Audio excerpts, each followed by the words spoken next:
Long before white men and the relocated southeastern tribes came to what is now Oklahoma, large raiding parties of Comanche and Kiowa often passed through Elm Springs. It was a favorite campground of these tribes. And in fact, the earliest Erin Springs school building was constructed on the site of that old Indian campground, which is now right up the street where the sale barn is. At one old-time Erin Springs resident told me that an Indian village was located on a knoll on the south bank of the Washita, 250 yards that direction. And of course, the area that gave the place its name, Elm Springs, still runs, as it probably always will, thank God, 600 feet in that direction. Before there was anything here, the people, the troops, the military at Fort Arbuckle was sent under Captain William Lewis Cabell to scout out this area, because this was an important area, because it was good, clean, sweet water, lots of grass, lots of shade. Everybody from around, Indian or cowboy, gravitated here. So even before the Civil War, before the Fort Cobb Trail was blazed, W.L. Cabell was here with several men. That occurred right down this road right here, a mile east of the Erin Springs Baptist Church.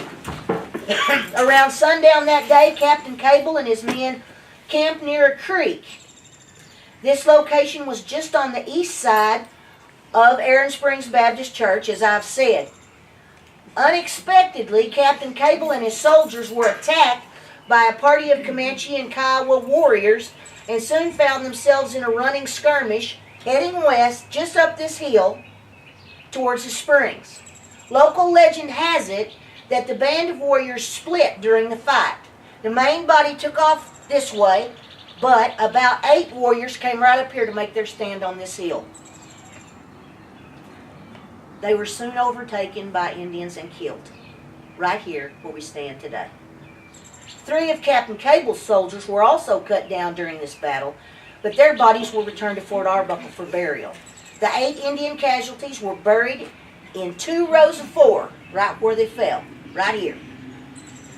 According to local legend, 20 years later, when workmen were digging the cellar under the kitchen at the back of this house, they uncovered the bones of 4 bodies believed to be Indians. Now, we've all heard that story at one time or another, right?